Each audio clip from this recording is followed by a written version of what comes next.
Hey everyone, it's Thursday. That means it's time for the Geek Chat on the Experience. We've got some great books for you. Number ones, galore. We've got some mutants. We've got talking animals, and a boss battle to go over. So stay tuned. We got the Geek Chat coming up.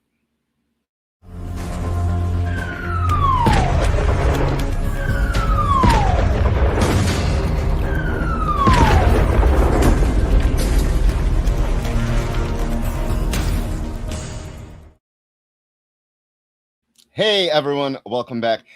This is the Geek Chat on the Experience. I am Beardy Rich, and you notice I'm alone right now. Des got caught up in a lot of meetings at work and is running late. So he is on the train back to his house, and it's just me and Jay for a while. So welcome in. And hey, Zach, hey, Paul, Canadian survivalist. Welcome in, everyone. Hey, Kenneth. I'm going up through. Hey, Zach's T8V. Thanks for joining us tonight. It is a great Thursday whenever we have our show. And we have a giveaway, but unfortunately, there's a little problems on the back end of the show as well. Not only are we missing a host, unfortunately, Kyle had some issues. So the images we have are on his computer. So they'll be up soon, but it is a 1 in 25 Batman number 4 or 5. Hold on. Sorry, guys. It's Batman number 6, cover H. It's the 1 in 25 by David Aja. And you can win this cover sight unseen by putting in hashtag Geek Chat in the whatever Des calls it, the wobbly whoop, the boobily doo. It's the comments. So put in hashtag Geek Chat in the comments wherever you're watching. And don't forget to like, share, subscribe, tell your friends about it. We've got great shows on the Experience. Miss Jen had an Energon show before us. She was selling stuff from the new G.I. Joe, Transformers, and Geiger. I can't remember what that universe is called, but it's the Geiger and Redcoat. Yes, Jay. Ghost Machine. Ghost Machine. Hey, Kyle. Welcome in. Hey, Round Guy. Hey, Jabroni. Hey, John. Welcome in. Can't hear you yet, boss. Nope. Still can't hear. As you can see, we're running on all fours tonight, folks. So how's everyone doing? I'm glad everyone survived the great blizzard of 2026 that traveled across half the country. Us here in San Francisco, we haven't had rain in at least a month. So, hey, Kyle. Hey, you can hear me now, right? I can hear you now, yes. Awesome. So, yeah, it's the unnamed universe in the Ghost Machine universe is...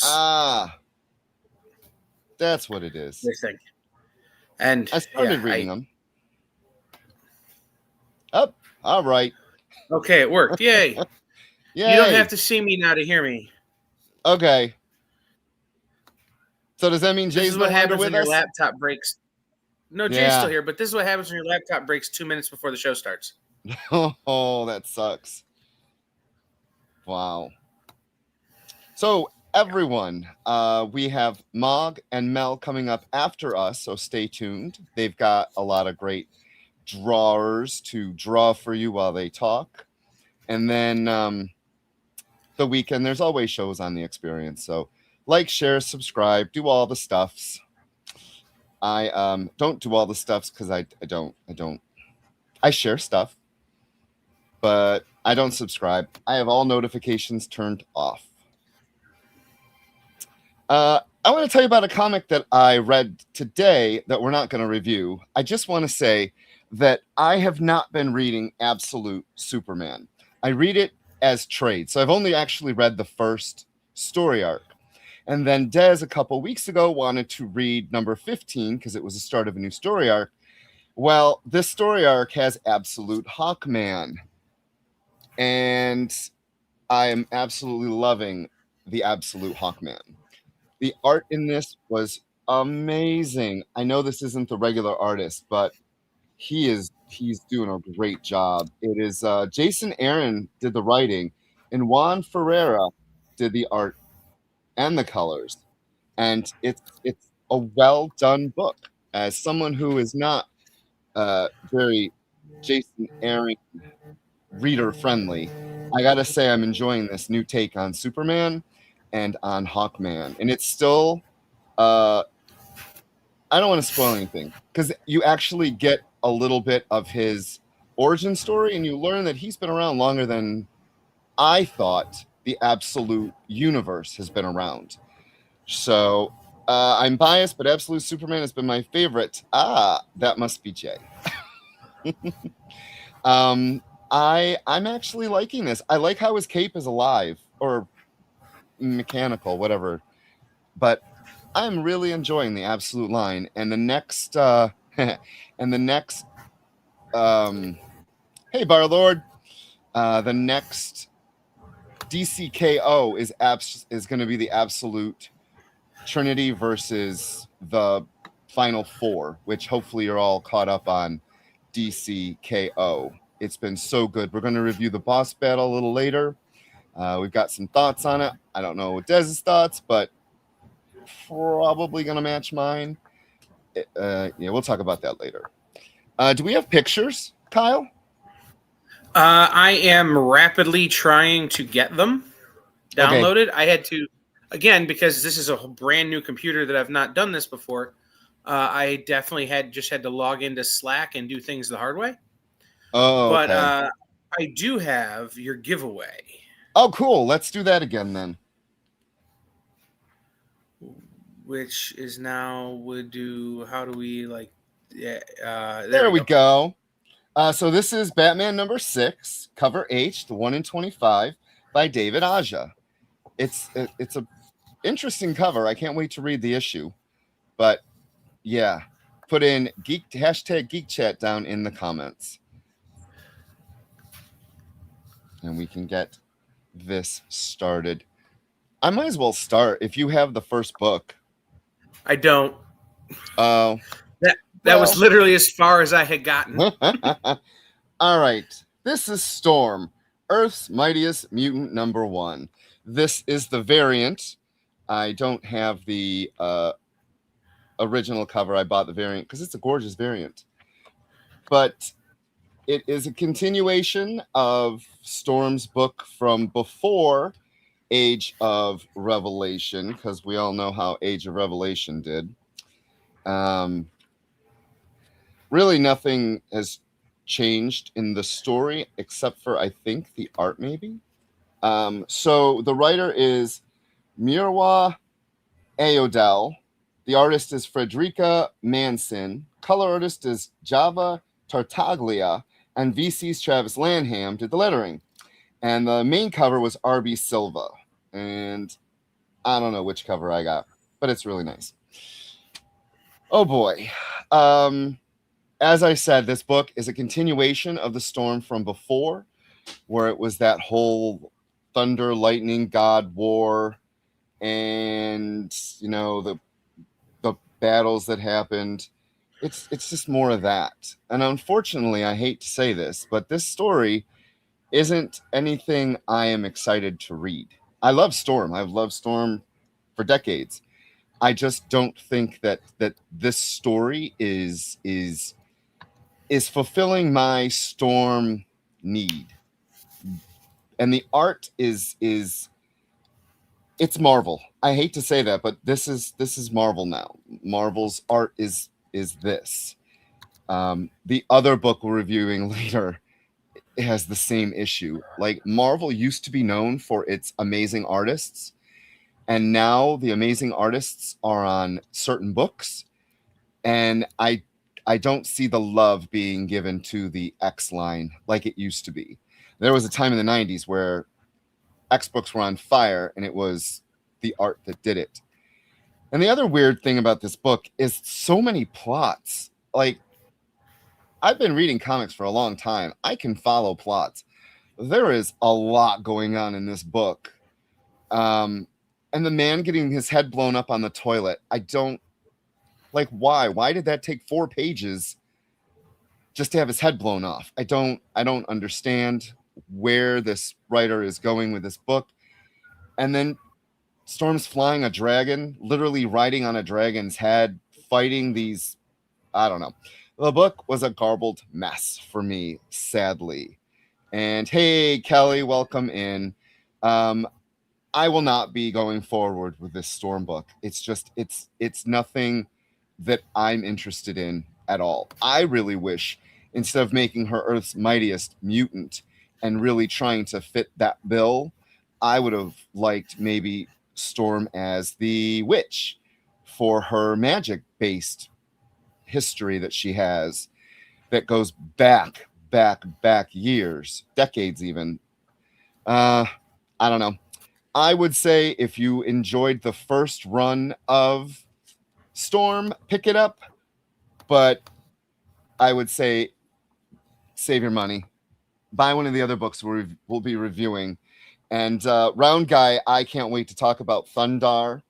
I love Thundar. I used to want to have his sword, and you know how it attached to his gauntlet. Barlord will not touch the X-Men again until there's a showrunner, a la Hickman. Sadly, Barlord, you've been watching us long enough to know that I've given up a lot of the X books, and we're reviewing the number ones, but sadly I won't be going any further with a lot of them. Hey there, Mr. Desmond. So glad you're back. So glad I'm here. Yes. Thank Rough you all day. for waiting. I appreciate it. But let's talk comics. I heard you were talking about Storm. Yeah, what'd you think of it? I loved it. I thought it was great. You did not. No, I did. Seriously. I think the weird thing about the Storm comic book is it started off really, really bad. And then it slowly caught its footing when they started exploring her mystical side and just showing how much of a badass she is. And I really started getting into it during the Thunder War. And then moving into this new with her with Manifold and Maggot and her becoming much more larger than life, and then actually tagging on the Earth's mightiest mutant. I mean, that's a bold claim, but I don't know. That was one of the books that I really enjoyed, and it's funny because this was solicited as a one of 5. And it just seems like that's what Marvel's plan is now, is to do these sort of like limited, bite-sized chunks of these characters instead of giving them full, like, just continuing because they're chasing that number one. And I'm really saddened about that because whereas Steve Orlando's stuff is with Scarlet Witch, that must really sell because right now, that's like, I think that's what they're doing. I think that's what they're doing with Rogue. That's what they're doing with we did last week with Rogue. That's what they're doing with Psylocke. These little like one-shot sort of things. But the reason why I like this one so much is because it takes place now and it's exploring more about her now instead of going back and looking at like retro history and Redux and stuff like that. So I actually like this story. I thought it was great. Plus, I'm a sucker for the Thunder God and the fact that he was trying to like ram, Ego's older brother or younger brother into the Earth, and just there was just a lot of shit going on in this book, and I really enjoyed it. So I probably will be picking up the number 2. I like this version of Storm. I like this sort of like I'm doing my own thing kind of Storm, but I don't think that I don't know. She does feel a little disconnected from the rest of the X team, but I think that's on purpose. Like, I think they're doing that on purpose, but putting her with the Avengers, that was a mistake. She didn't do anything. She didn't do anything in Avengers. Exactly. So I'm like, I don't get why she's there. I don't get why they're with her or anything. It just doesn't seem right. But this book, I actually liked it. I didn't get to hear all the reasons why you didn't like it, but I'm assuming it's because you just don't like where they're taking her or her No, voice. it's there's too much. It's too much. There's a lot of too stuff going much. on in it, though. There's too much. It's too much. The head exploding on the toilet, that was too much. Yeah, I didn't get that either. I was like, the book made no sense. So I'm glad you're enjoying it, but I didn't. Wow. Okay. Well, welcome everybody. Thank you so much for hanging out, cooling out with us. We really appreciate it. But yeah, right. I like Storm. We'll see what's going on. So next up. What's next? Godzilla Infinity Roar. No, we're not talking about Wonder Man. Ugh. We're talking about Wonder Man at the end, Kyle. Boring writing. That bad is art, different no than your document. Yes, it is. And I don't have the ability to change things this week. So that's okay. Hey, we are nothing but if able to leap flexible and jump and make changes. So don't worry about it. Yeah, I mean, we just picked a bad week for you guys to change the thing at the last minute and my laptop to break. So Round guy, were you saying that Storm had bad writing and bad art? I thought the art was good. The art was not good. The new art. No, the art. I don't know. You guys are. I don't know. We are looking through different eyes. Yes, I thought the artwork was good. So no. I don't know. All right. Next up, Godzilla Infinity Roar, because we got to have infinity in everything because it's a Marvel book. The writer is Jerry Duggan. The art, 2 artists, Javier Garon and Ig Guara. Color artist is Jesus Abertov. The letter is VC's Travis Lanham. And the main cover there was Ken Lashley and Juan Fernandez. And I got the amazing, I don't know who, because they don't put their initials or anything on covers.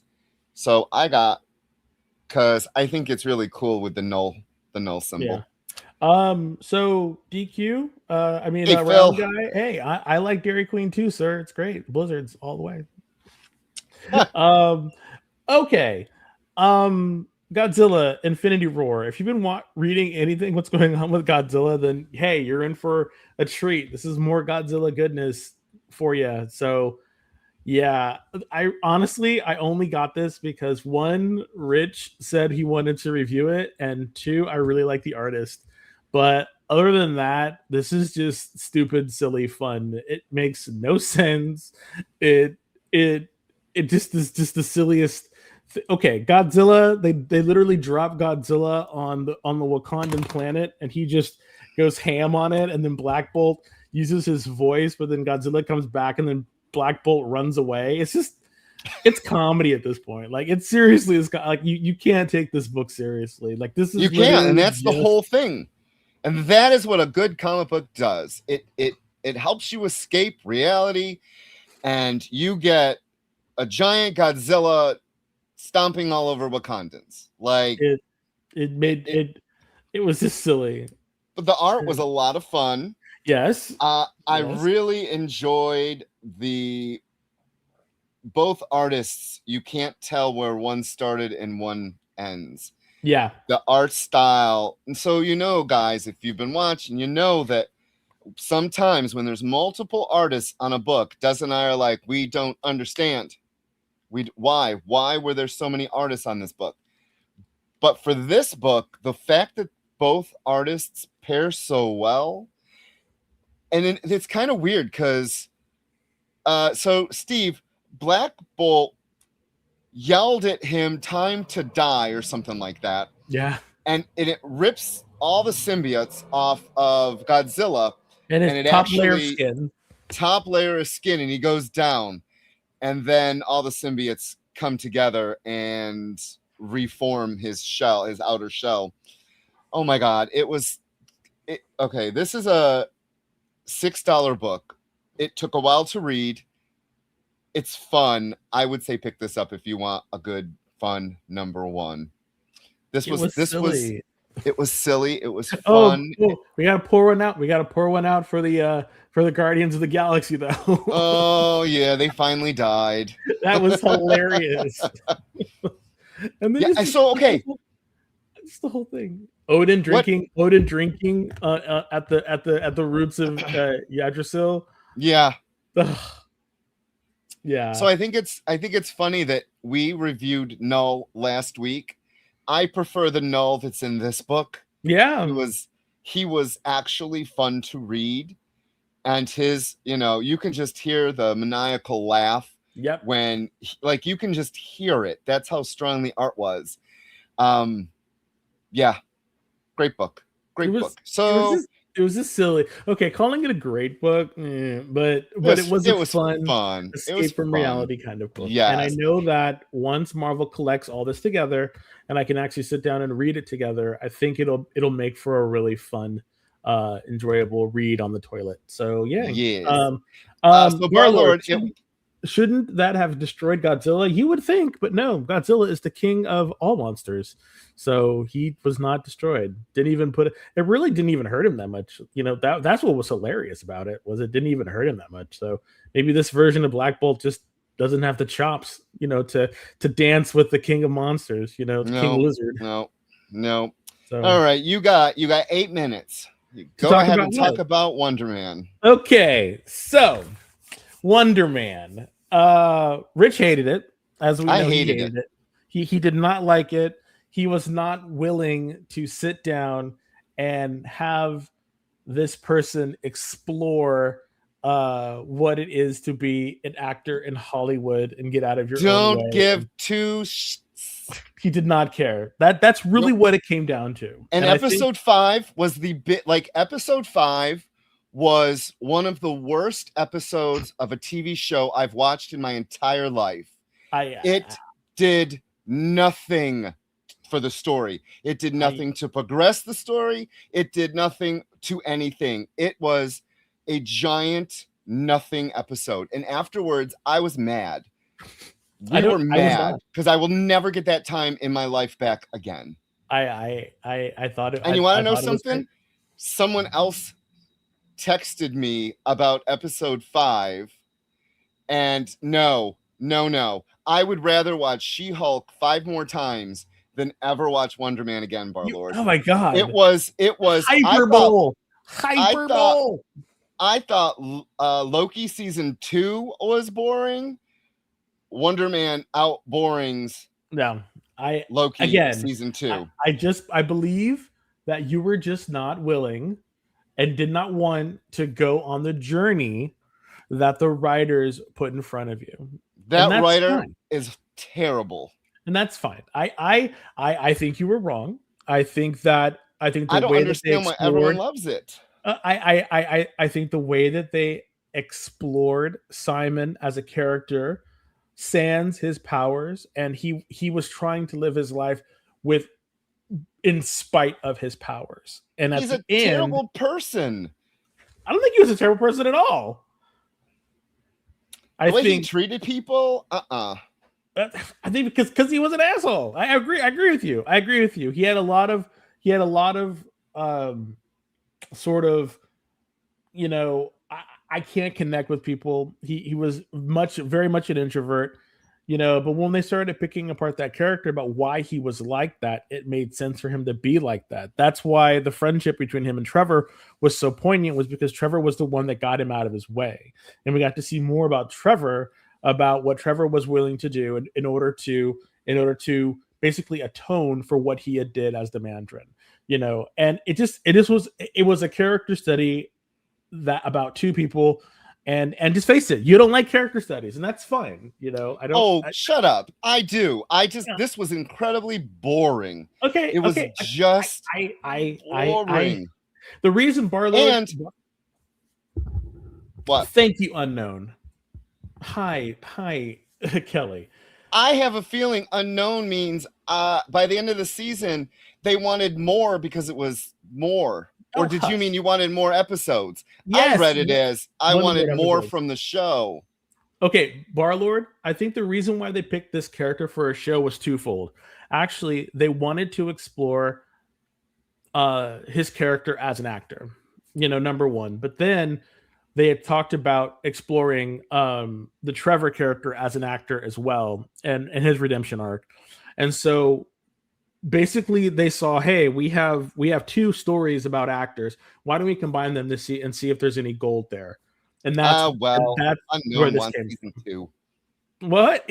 I said Unknown wants season 2. Thank you. I want season 2 as well. Yes, I and thought then this was great.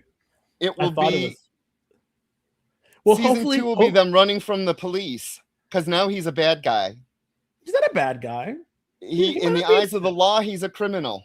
Well, hey, also, okay. So we've already established that we are of two minds about the show. I liked it. You did not. That's fine. You know, Yeah. like we said before, opinions are like assholes. We all have them and they all stink. So we'll say that. Now, talking about the future of what speculation is, they're thinking about having Wonder Man be a mutant. What do you think about that? I mean, it would. I think it would. I think it makes sense to make him a mutant only because they're gonna need some other people besides Kamala Khan to kind of like pull people in, and by making him a mutant is just an easier way to get more people, you know, ready and prepared to see mutants. You know, I personally, I hope that season 2 explores his powers more.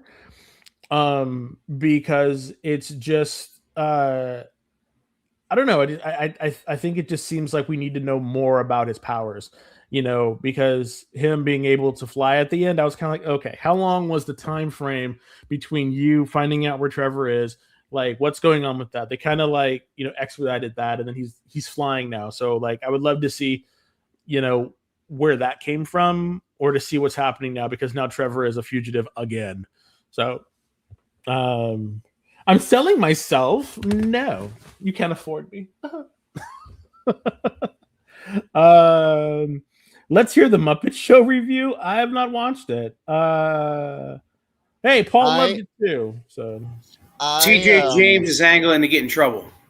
Oh, I have even less patience for people messing with the Muppets now than I had an hour ago. Oh wow! So the Muppets are something bad's happening with the Muppets? I don't know. No, I didn't watch the show. The Muppet Show is fantastic, but TJ is trying to get rich to say it was bad, so I'll take him off the air. Did you watch it? We're gonna watch it tonight. Okay, I didn't even know it was out. I knew it was coming. Yeah, it dropped. It dropped yesterday. So the funny thing is, we sat and watched the first 19 hours of the Grammys, and we're still not done with them. Ugh, so sorry. The majority of our night last night was Grammys, and good Lord, why does it have to be so long? Well, why does it have to be the Grammys? Long. Oh my god. Well, we're gonna watch the Muppets tonight. Okay, so everybody, so great news. Next up. We're not going to have any commercials, or at least if we do have commercials, it'll be a small one. But as always, Rich did the at the top of the hour, he did the giveaway, or at the end of the hour, the giveaway. So of course, hashtag Geek Chat, wherever you're watching, like, share, and subscribe. I'm going to give this cover to you, because if not, of course, it goes into Rich's goblin-like hands. So, and this is actually a great cover. Actually, Paul picked this cover out. Like, we were at the store and he was just like, this cover looks really cool. And I was like, actually, that is really cool. And so we got it. This will be like either the second or the third Aja cover we got for Batman. So yep, David Aja, the 1 in 25. Yeah. So yeah. Yes. I think that the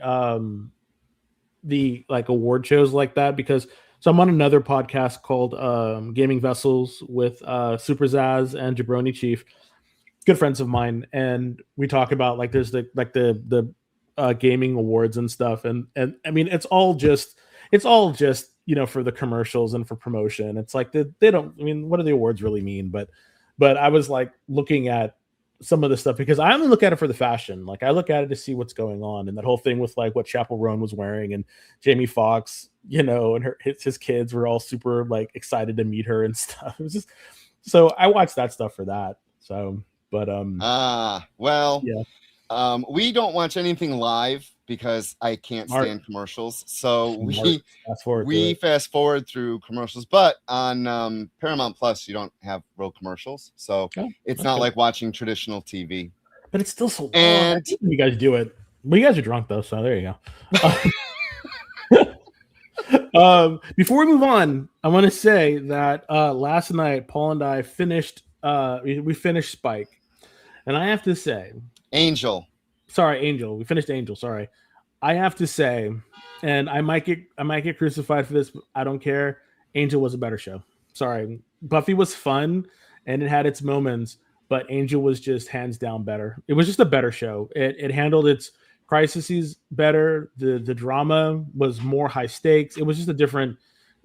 It felt like it was a completely different show, and it was just fantastic. Like every I mean, of course you had your silly episodes. That's a given, but I just the ending of that show just really like reinforced this whole good versus evil and them fighting and what happened to Wesley and Fred and all the stuff like that. It just the emotional stakes were just felt so much higher, and it was just for me it was just a better show, and I really really enjoyed it, and I cannot wait to read the comic books. I almost cried when Wesley died. I was like, oh my god, because of all the crap that happened to him during the show. Just sad. Just so sad. And then, why like Ilya, whatever her name is, took over Fred and why the character did that, and her, the actress, Amy Acker, didn't want to be timid anymore, and this was the best way was to have her die and reborn as this new character.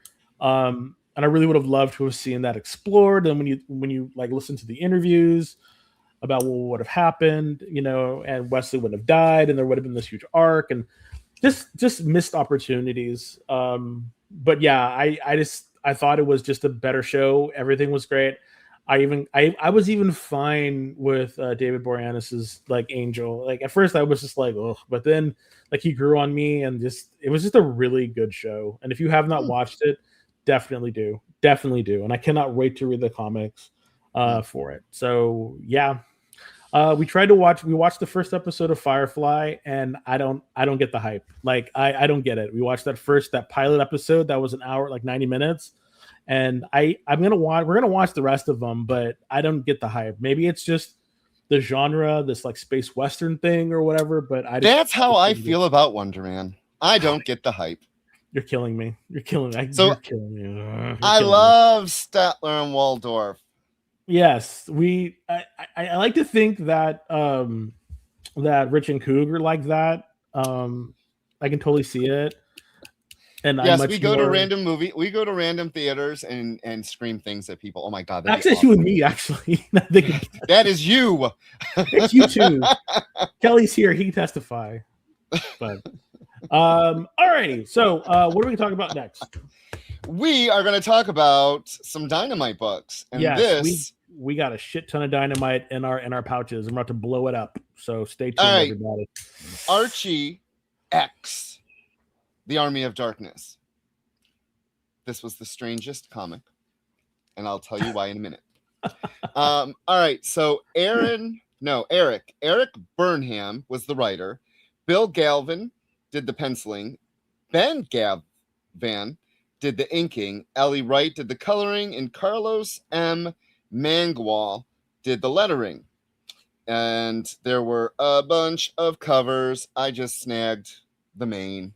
Yeah, I like the main cover. I thought it was great. There were a lot of really good covers for this, though. And much like Dynamite, there were N-O-P. Yeah, there was the alphabet full of letters, literally. All letters. That many covers. Okay, do you want to start? Do you want me to start? I can start. Okay. I'll start with the artwork. The artwork was a traditional cartoon-esque Archie style. I was not expecting it. I knew nothing about this book. Richard said, "Hey, let's do the Dynamite books," and I'm like, "Sure," And so he says, "Let's get this." And so I'm looking at the cover, and it's this weird sort of like mixture of the poster for Army of Darkness, and it's funny. It's funny that like you can't say the Evil Dead, and now like the Army of Darkness is the actual moniker for the line. Okay, so Jabroni. So Jabroni, if you don't remember, if we haven't been here for that long, Jabroni hosted with me when Rich was gone. I think he was out visiting his family back east, and Jabroni Chief did a episode with me, and we reviewed Archie Judgment Day, and Archie Judgment Day was not like trying to be funny. It was like this adult only Archie, and he had an evil persona, and he had part demon, and it was just so like out of character, and it was just so bad. It was just terrible. No, but this is completely not that, Joe. And that's what's so funny about it, is this one actually takes it all very seriously and adds this sort of like so it looks like an Archie comic strip. So there's no like there's blood and guts and stuff, but it's all like very cartoonish.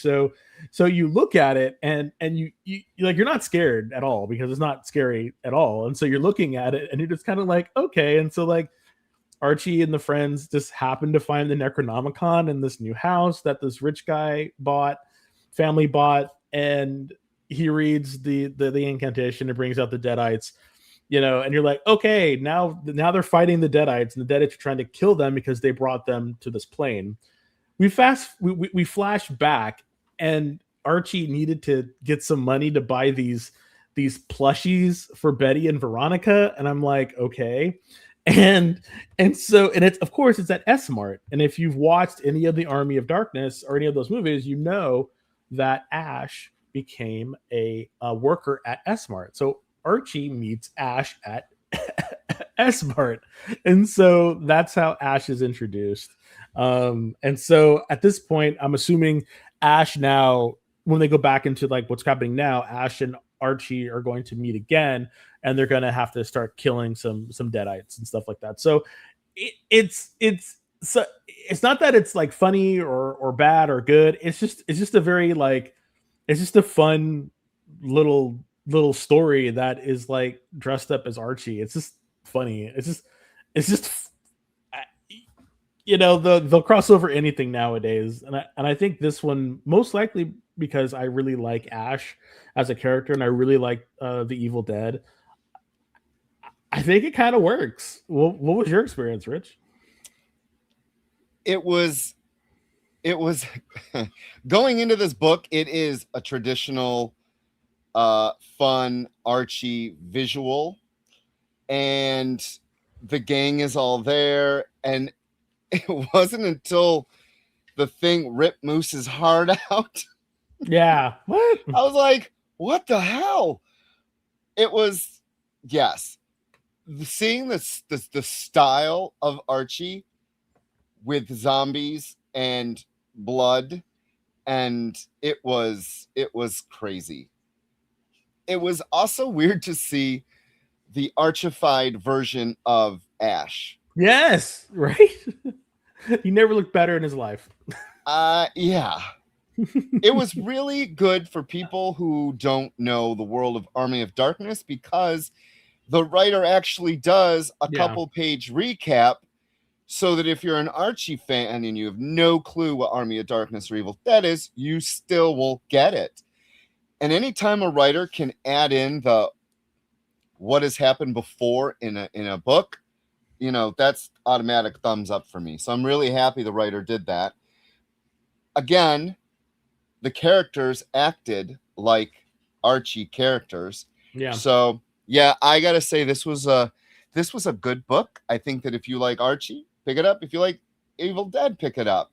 But it's probably going to be a 4 or 5 issue miniseries. Probably 5 issue miniseries, and then they'll collect it, and again, it'll be great in the bathroom.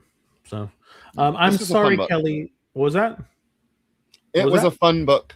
Yes, I'm sorry, Kelly, that you did not like Wonder Man. And I understand that you're old, and your tastes are old, and I still love you, buddy, even though you're old. So anyway, you know what?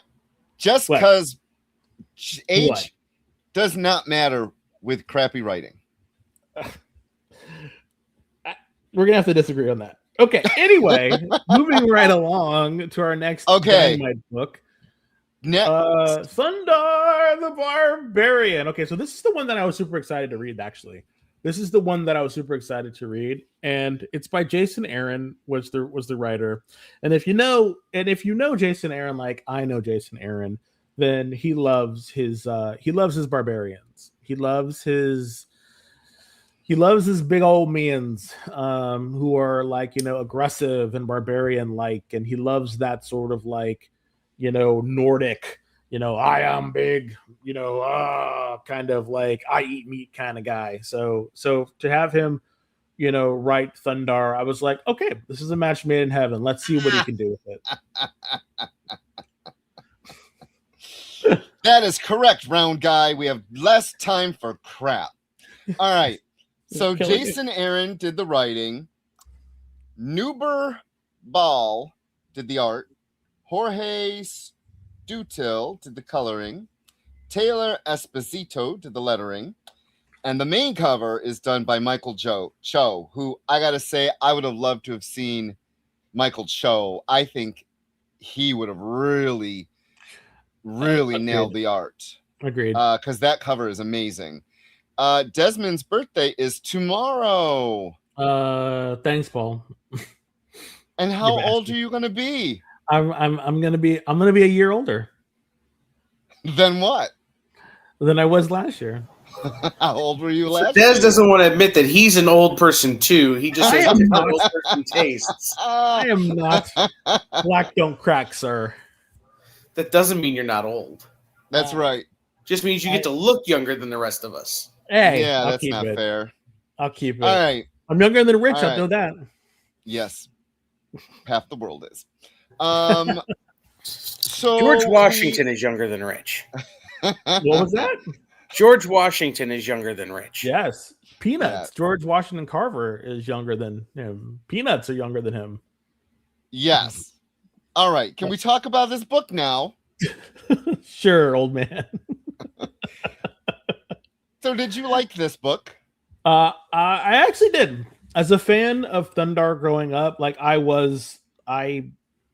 had so I'm gonna, since we're talking about being old, I'm gonna date myself a little bit. Okay, remember when you were a kid and the Ringling Brothers and Barnum and Bailey Circus, and all of the circus, like the Harlem Globetrotters would come to town, and as a kid you would go to it, you'd watch all that stuff. Well, back in the day, they had these things that were like they had the plastic swords that would light up and you could like swing them around. You remember those with the handle and the sword, and it kind of was like a flaming sword. You could wave it around.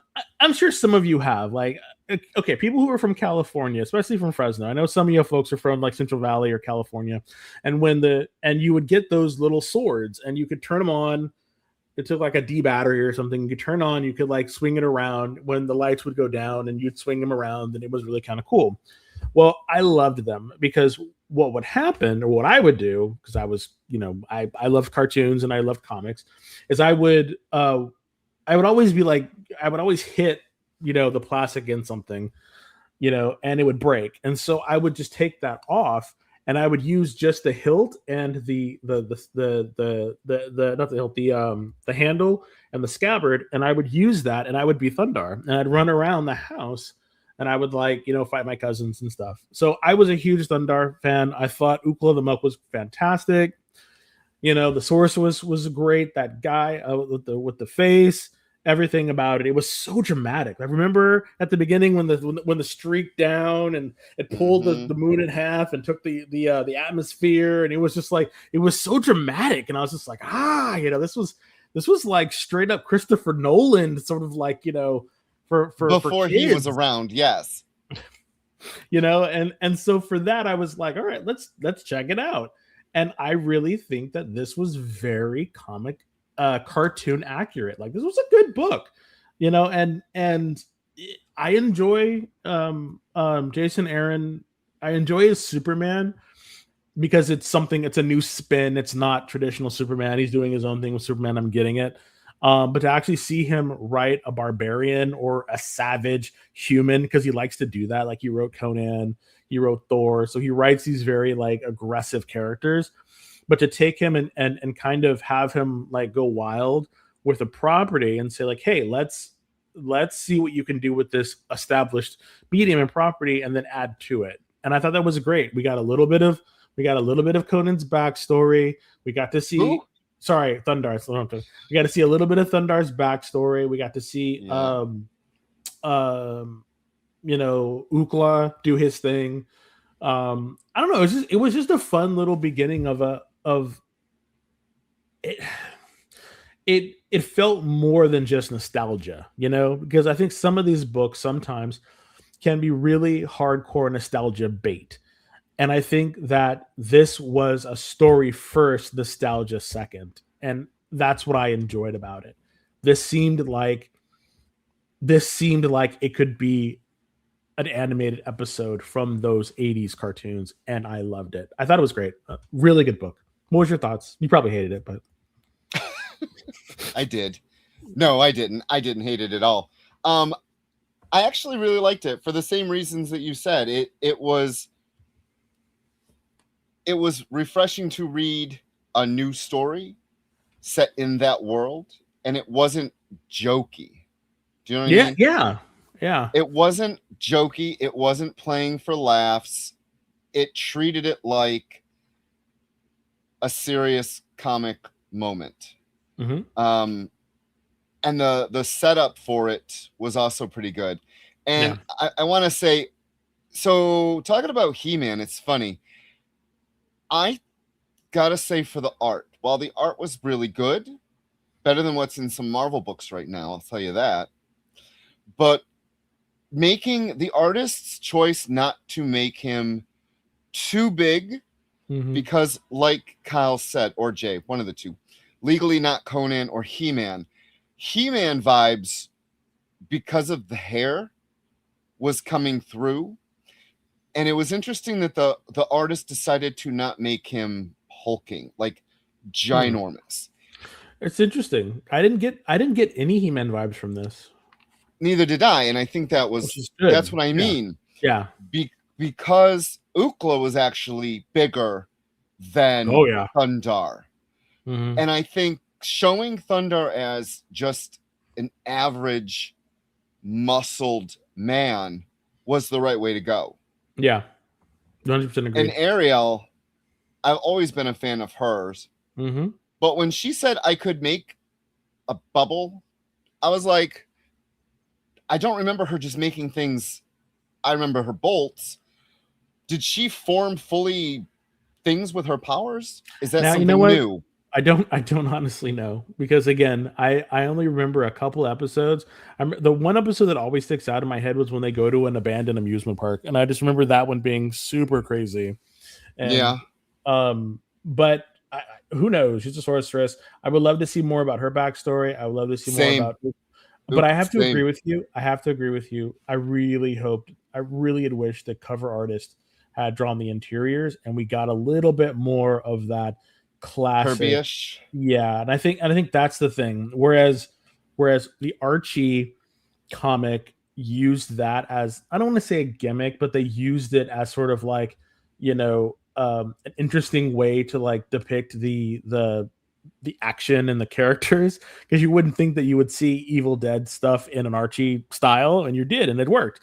I would have loved to have seen this in a more classical style that was more close to the comic, to the animation. I think something like that would have been great. But then, on the same token, I would have worried if people would have only saw that as nostalgia bait and not took it as a real comic. Right. Another thing you had mentioned.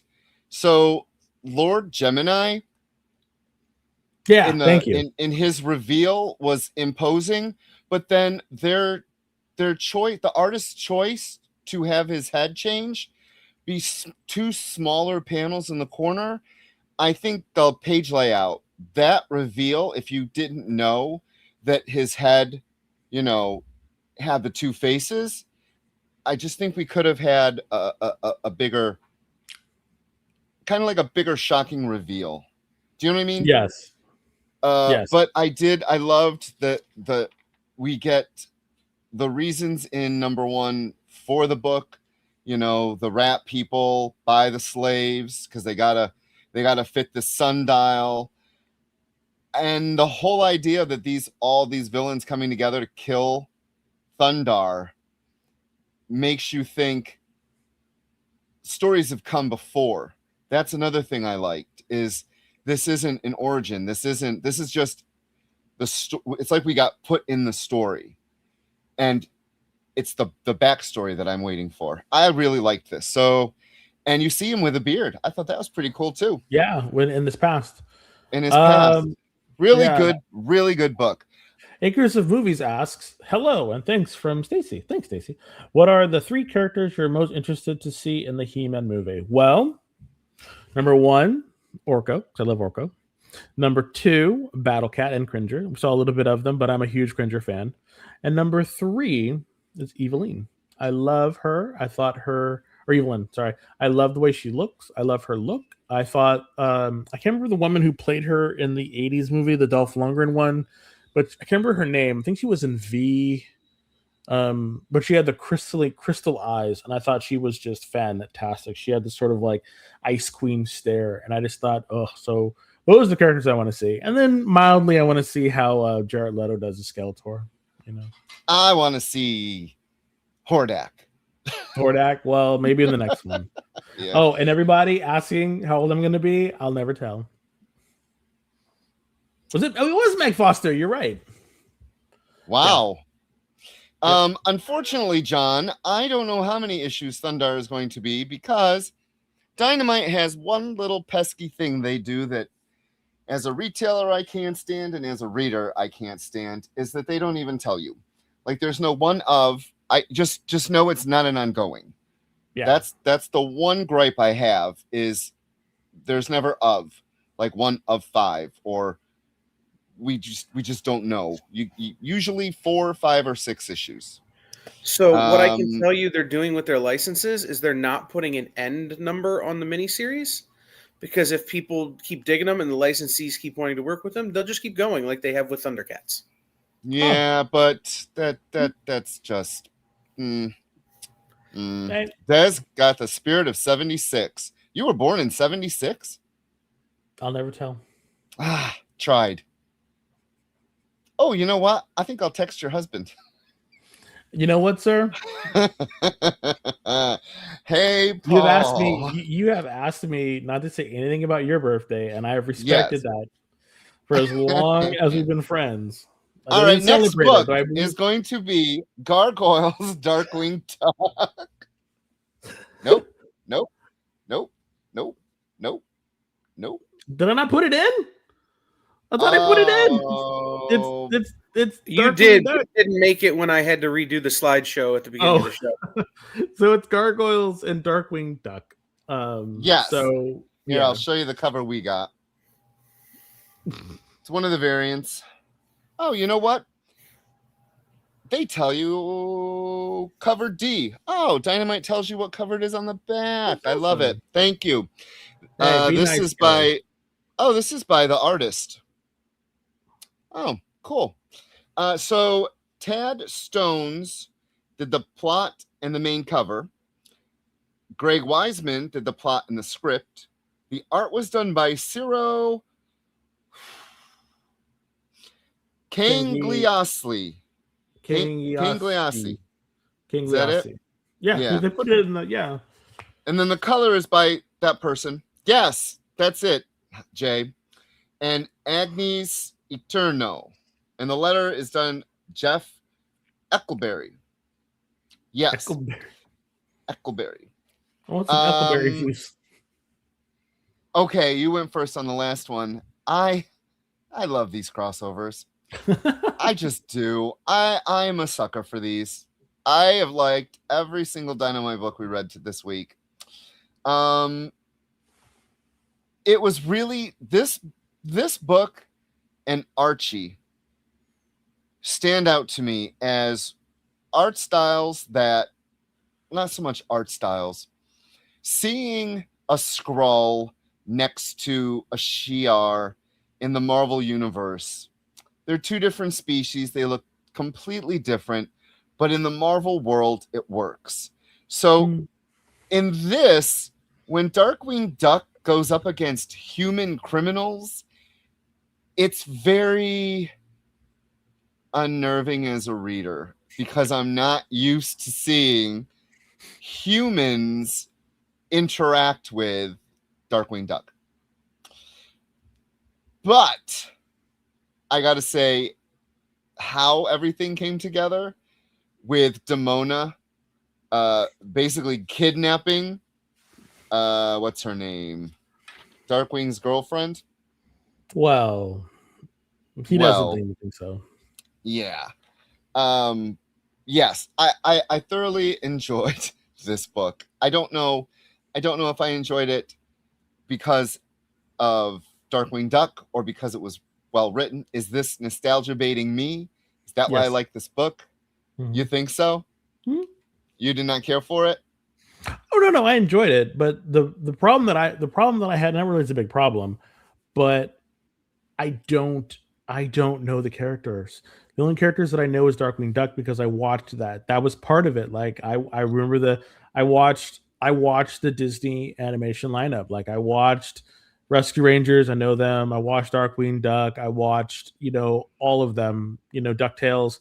Woo! Like I watched all of them together. So I know those characters, but I do not know anything about gargoyles. And so part of me is feeling like, and maybe this is part of it, is making me want to go back and watch those old cartoons because I hear they're really good and there's some really like interesting sort of stuff that's in there. And so part of me makes me want to go back because I feel like I am missing out on some of these stories. So for me, it feels like there's a bit of a disconnect. I thought the artwork was great. Like I like the artwork. Like, I'm a fan of, yeah. That artwork, that Disney animator right there. Like, yeah, you don't get that kind of artwork in animation anymore. That was very reminiscent of the cartoons, like stellar art. Yeah, stellar. Exactly. 100%. Like I really liked the artwork in it, and it really put me in that sort of, after school sort of feeling, and again, I think that's what was missed with the but again, that goes to show or in my opinion goes to prove what we were saying. If Thundar had used a classical style like that, maybe it would have, made us feel a little bit more and made it feel not as quote unquote mature as it was, because this one is definitely aimed for kids, whereas it looks like Thundar is not. And I think that's what's going on. So but yeah, Steve, why does my new bookcase look so bare? Because I haven't put anything out.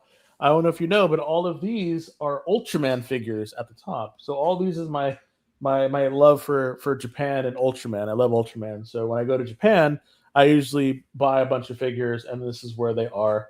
And on the other one is going to be the one over there. It's going to be all my D&D stuff and all my role-playing stuff. And you can't see it, but the one over there is all my Magic the Gathering stuff. I play Magic the Gathering. I love it. It's one of my favorite hobbies. But that's why I haven't put anything up on it yet. So that's why. So Jay, I absolutely loved My Name is Earl, and yes.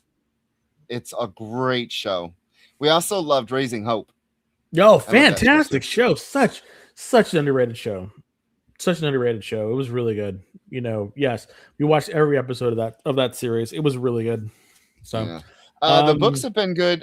Oh, the voices. So I'm gonna admit, I don't know their names, but much like when I read X books, I hear the X-Men cast in my head. When I read this, like I will hear Goliath's voice in, as I'm reading it, or, Darkwing Duck's voice. I also hear that. It's okay, Round Guy, you play Warhammer. Sorry, I couldn't get into it. I am very familiar with the Warhammer lore. I love the books. I love the lore, but I could not get into it. I just could not get into it. Rich, they ask who would win, Ultraman or a Trypticon. I don't think he knows what an Ultraman is. I know because I watched it at your house. Oh yeah, you did. So okay, so every time I have a big party, I put on set. So I have a huge Ultraman collection of videos. So I have like a huge collection of Ultraman videos, Zero, and I have all the original Ultra Brothers. on Blu-ray, which is fantastic. And so every time I have like a party at my house, I put on an Ultraman series, one of the classic ones. So we've watched Ace and all of them, and I'll put on some like Japanese city pop music, and we just kind of hang out and stuff. It's really a lot of fun. Am I looking forward to the Ultraman comic? Yes, I have read all of them, and they're really good. I also read the crossover versions that are from Viz Comics, that are Spider-Man. It's a very Spider-Man centric ones. I've read Spider-Man J. I have somewhere around here. I went to Comic-Con and they had the Leopardon, the car that Spider-Man, Japanese Spider-Man drives. It was an exclusive that I got. It was fantastic. I don't play Magic, but I bought Bob Ross MTG cards. Well, there you go.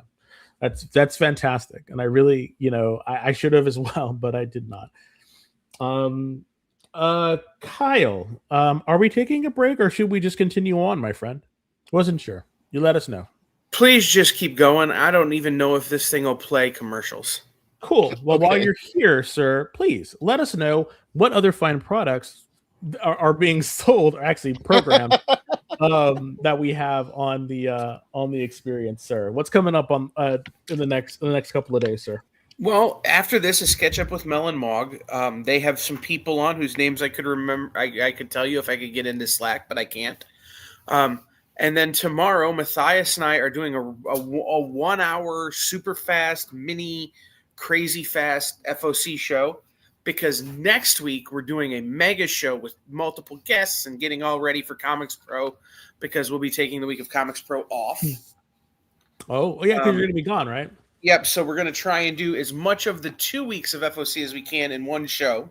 Because we will both be in LA, which ironically is between where Matthias' shop is and where Rich and Des are. So, because someone told me that's how California works. San Diego's in the south, San Francisco's in the north, and LA is in the middle. That's kind of how it is, but not really. I mean, there's a big valley. Yeah, but basically valley in between. But anyway, hey, Kyle, I got who's on. It's going to be Fisticuffs from Fred Schwartz, plus Marissa Pope, Sophie Cox, and Chris Enot. Return to the live auction. Yes. Perfect. Thank you, Rich. I appreciate that. Then tomorrow night, guys, at 7:00 on the art show, Nick is showing one of his most prized possessions. Oh, it's not gonna be for sale, but Nick is gonna show it to you. And like I've been hinting around at what it is. It's two legendary creators working together on this piece. In order to buy it, you need to have the gross domestic income of a small European nation like Finland. No, thank you. Too much. It's that because it's one of Nick's prized possessions. He's gonna, it's worth a lot of money to him. Anyway, but it's worth a lot of money anyway. Yeah. So it'll be a real fun show. And then Nancy will be doing her show 9 to 11, which is vintage and requests. Then no more Producers Live on Sunday. We're moving it to Monday because Monday is the Sunday is the Superb Owl. But also Monday nights are more fun. So Poker Night Live on the EXP is Monday night at 8:30. But before that is Comic Collectibles with Rex, and then after that is Best Coast Comics with Bronze Age Nerd and Bigby McFly the Comic Guy. Tuesday we'll have Comic Collectibles with Rex, Comic Industry Insiders live in the afternoon, then Comic Collectibles with Rex, then Minute to Skim It with Miss Jen, then tomorrow's Comics Tuesday, then Kicking It with Henri, then Wednesday Rex is back for the second Comic Collectible show. Then my new show, Producer Kyle's Power Hour. Woo! Power Hour. Yeah, listen, it's my excuse to be manic and talk about comic books on a treadmill and sell comic books. No, but I didn't sit down for an hour last night, and my body is angry. Crazy. Yeah, I sit down like 24 hours a day. So to stand up for a single hour, my whole body is like, "Did you go to the gym?" I don't understand. What's wrong with you? Right. So then, so that's Wednesday. Then next Thursday, Miss Jen will be back for What's in the Box. Then we'll have these guys back. So Yes. that's the whole week. Yes, tons of stuff out there.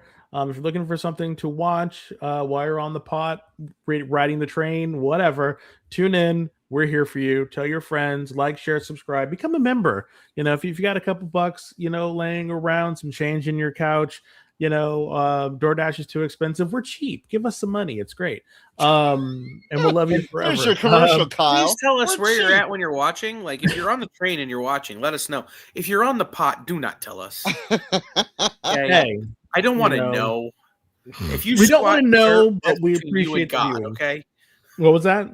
If you squat and surf, that's between you, God, and your ISP. Okay. but Keeping it watch classy us. on the experience. Keeping it classy. All right, Rich. So thank you so much, Kyle. But what else are we giving? What are we giving away this week? We are giving away Batman #6, the 1 in 25 Aja variant. David Aja. What number is it? Number 6? Number 6. Number 6. Yes, these I'm Aja covers are behind. really kind of fun. And yeah, please put hashtag Geek Chat in the Woobly Wop wherever you're listening, and we will definitely try to get this to you ASAP. All of them. I love comments. I know, right? I swear to God, whatever it is. What if you're on the pot in a train? So for I don't know what it is. Universally, poop jokes and fart jokes are funny. I swear to God, if we meet aliens in our lifetime and we tell them a fart joke, they will laugh. I tell you, 100%. So, all righty, Kyle. What's next on the docket, my friend? We have Boss Battle DCKO. All right. Jeremy Adams did the script. Ronan Cliquette, Carmine D. Giandomenico,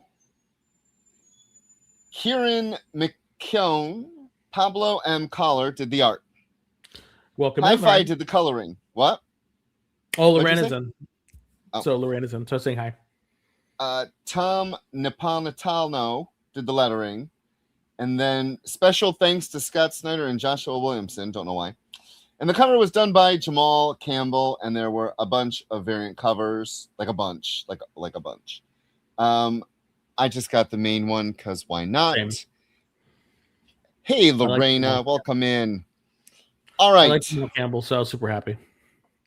You like what? I like Jamal Campbell, so I was super happy. Yes. So we take a break from the DCKO. This takes place right after issue 3. And the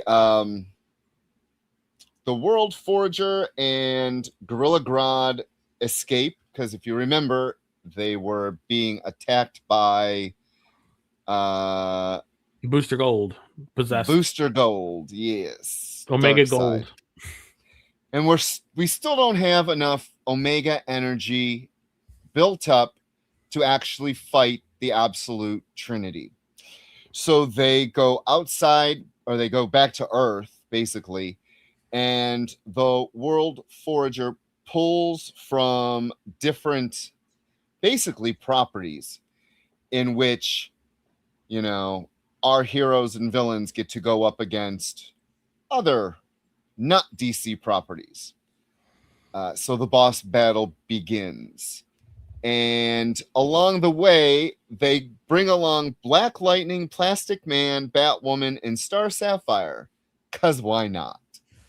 I love seeing Plastic Man, so I always thought that was fun. So, question to you. Was this what you were expecting? Yes. It was 100% what I was expecting. A little fun, little skirmish match in between the main event. That's what it was. I think, again, I think this is one of those things where they were at the powers that be for DC, was like, they were at an industry function, that thing that, Kyle is going to probably, they were like, hey, we're doing this event. You want to, bring your characters in? And they're like, sure, that'll be fun, because everyone knows each other. When you get to a certain level, in any industry, they all know each other. So they're like, hey, they're on the golf course and they're like, hey, you want Vampirella to come in and do Yes, some the stuff? golf course. Yeah, Nick is like, on the golf course, and he's like, with Scott Snyder, and they're like, hey, we're thinking about bringing in, some people. You think Vampirella can come? Sure, Redstone, yeah, let's do it. Annabelle's really cool, and they just figured, why not? I mean, I think this is one of those things where it's just tied enough to the main story and just silly enough that you're just kind of like, okay, let's do it. I was not expecting anyone to die. I wasn't expecting anything larger than life to happen. And even Gorilla Grodd and the World Forger were like, they're just fighting in order to power up his hammer to give the remaining 4 people more power to go up against it. So there was never ever going to be like, no one was ever, it's like wrestling, no one's ever, I mean, people are in danger, they could get hurt, but no one was going to die.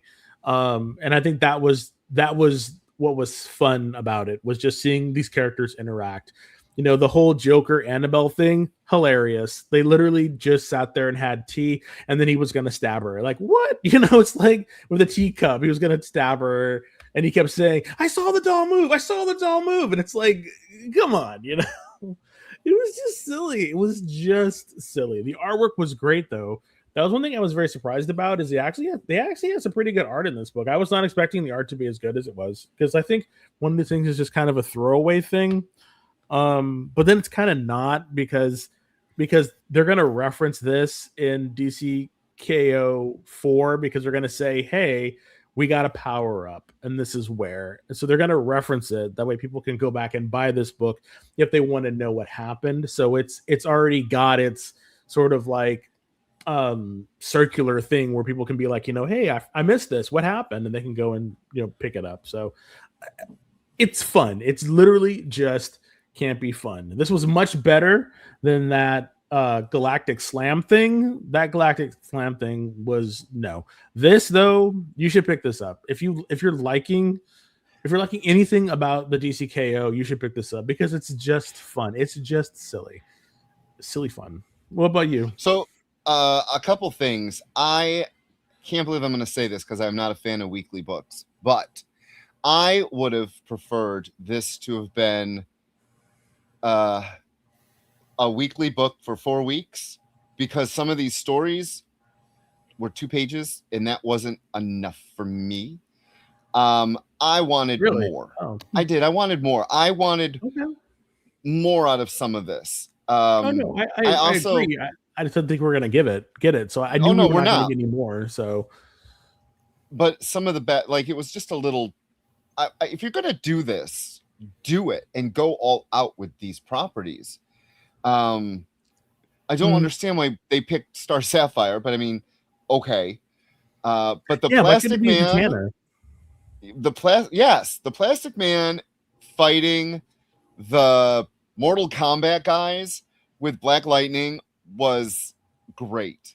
Yeah, because you saw people think Plastic Man's a joke, and he is so not at all a joke.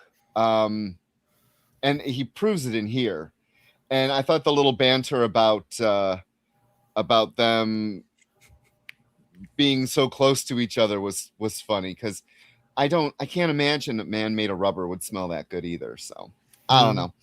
It was fun, like you said. The 2-page spread of the battle and them all fighting on 1 page, was just, it had a lot of great moments.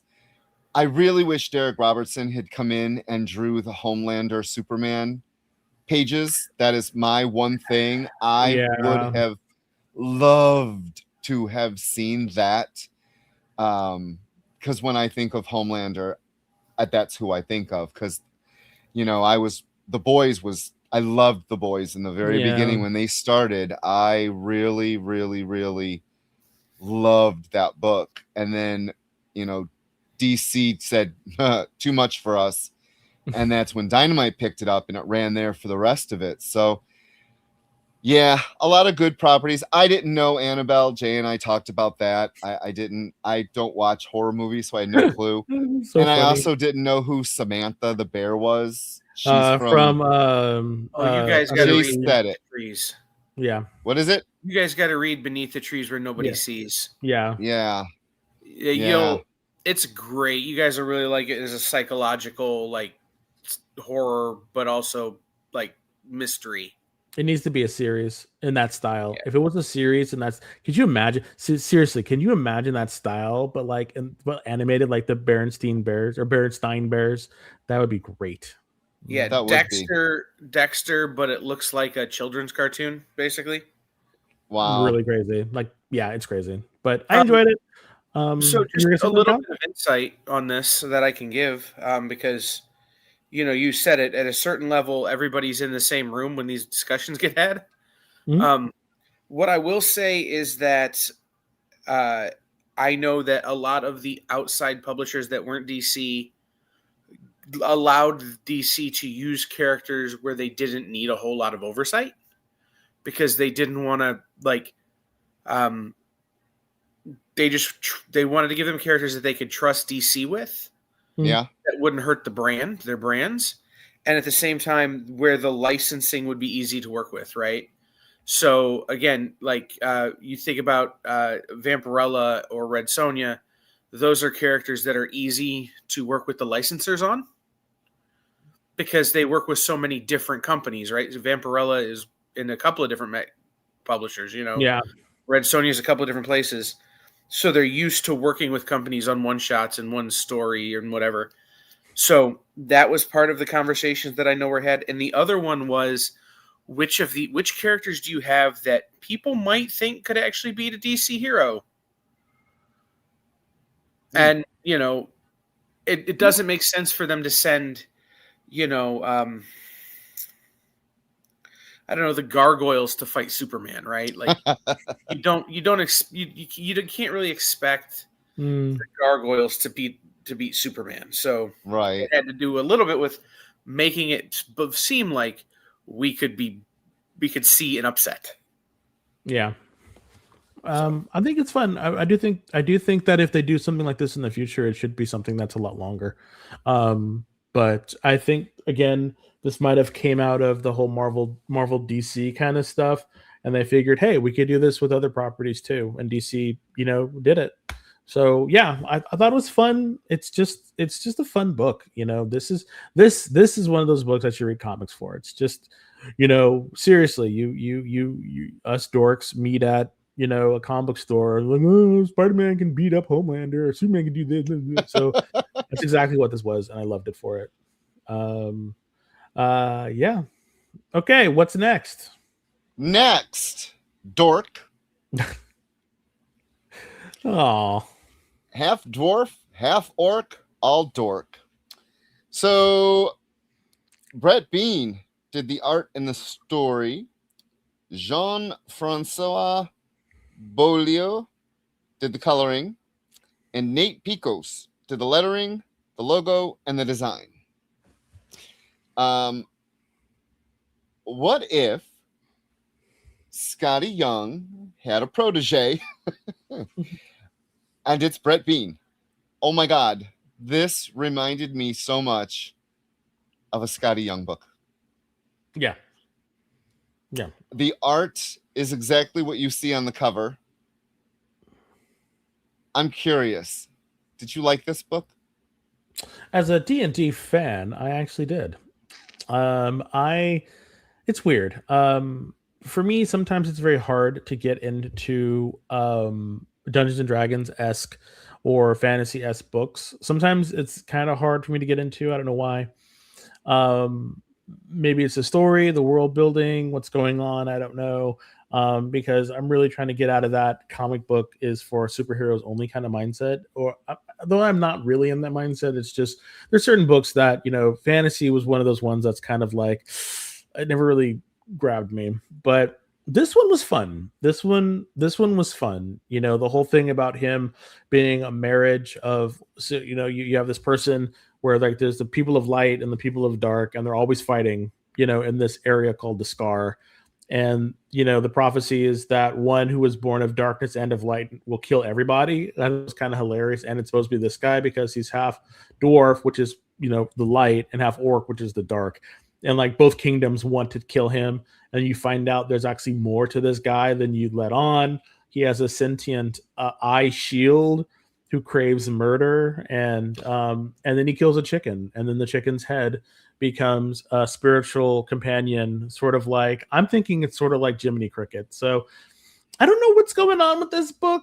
I thought the writing was clever and fun. The artwork definitely Scotty Young inspired, a little loose in some spots, but I think it fit the tone and the story very, very, very, very well. Fun book. I think you could give this to a kid and they would love it just as much as an adult. Really fun. Really fun. What was your thoughts? I don't know about kid. I think a kid could take this. Seriously, PG-13. I swear to God, I think a kid could take this. PG-13, yeah, I can see that. So it's funny. Jay says Brett Bean did some work on I Hate Fairyland, and I totally can see that. I can see it. Something else Brett Bean is working on is the Dungeon Crawler Carl comics. Oh, I did not know that. Wow. What? Dungeon Crawler Carl. Who the hell is that? It's another D&D. It's one of the biggest book series in the fantasy D&D world right now. They raised like $4 million on Kickstarter. Wow. For the game. I also really enjoyed this book. It was fun, lighthearted. And then the killing spree just was weird. But he's coming into his own, this little dork. Huh? He finally let go. He did. He finally let go. And the chicken was cute. It was. I was not expecting the chicken. I did not expect the chicken. Yeah. It's a story. Check it out. I would say this is one of the ones, like this one and Boss KO or about boss battle. If you have some like disposable income and you want to try something new, I would say this one and that one would be the ones that I would pick. I'd also say Thundar and any of the Dynamite ones. So we have 7 minutes. We have to do our giveaway. We have one book left. I wish we had just ended on Dork. All right. We can. What? We can. We don't have to talk about this book if you don't want to. I just want to know what you thought of it. I didn't like it. Let's get this out of the way. The writer is Ashley Allen. The artist is German Peralta. Peralta. I liked his art in the past. I don't know what it was this time. Color artist Arthur Hesley. Letter is VC's Ariana Maurer. And that main cover was by David Nakayama, who does outstanding covers. I got a cover, but once again, don't know who it is. It's just a good cover. This was terrible. The art was terrible. The story was terrible. I am so sick of Pete being the depressed, angsty, oh, woe is me character. Yeah. You died for your sister once. Just stop. He's died for everybody. The writers just don't know what to do with Colossus. You had said it in the beginning of the show about Storm. Tom Brevoort's doing a really good job making sure the X-Men are not X-Men. We cannot have a team. No more 05, no more second generation. No, he's mopey. He's following his sister around. She's not a child anymore. The writing in this was terrible. Yeah, for me. Very reductive, and it's like, and the fact that they put him in that classic costume is too. It's like, what are we doing? Like, what are we doing? He's had costume upgrades, already. He hasn't looked like that in like years. Why? Like, what are we doing here? And I just don't. I don't know what they're doing here, and Peter works much better with a team, and I don't think he could ever carry a solo book. So I don't know what they're doing here with this book, and I just felt it was just a waste. Put these guys, like, put him back in a put him back in a team where he's interacting with people and let him age, let him grow up, and the fact that he did all that stuff in X-Force, and it's like they completely reverted him back to like nothing. I don't know. It just he was mopey in that one shot, the Hellfire funeral, whatever it was called. Yeah. Yep. And now this, I just, poor Pete. Yeah. He's been through a lot. I think the best writing was the Outback Days for him. Yes. He was the strongest then. And then once he went through the Seas Perilous, like him and the Riders lost their minds. So I don't know what's going on. So yeah. I would save your money on this book. So yeah. Or wait till trades if you want it. It's only gonna last for 5 issues. So there you go. M equals MC2. Actually, MC2 was not a bad run. I actually like those books. We got what is it? We got the Wolverine cat or Wolverine. We got the one that was Wild Thing, wasn't that? Yeah, Wild Thing, and May Parker. So and J2. I read them, but I did too. On that note, we got 4 minutes. So, Kyle, if you please. Put up that poll. If you have not already, please put in hashtag Geek Chat. We want to give this cover away. And I got to get out of here because I got stuff to do. Oh, there's Rich's face.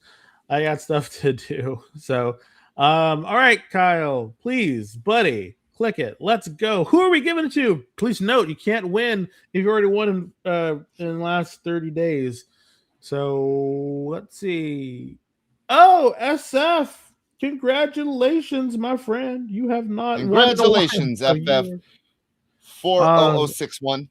Yes, definitely. Kyle is going to put in the chat something for you to fill out. Please fill that out. That way I can the link is in the description. Yes, the link is in the description. There you go. So please fill that out. We'll get that out to you this weekend. And yeah. Thanks you everybody for the birthday watching. Thank you for watching as always. Yes, happy birthday, Des. Thank you very much. It'll be interesting to celebrate this milestone birthday. So, 40. Yes, again.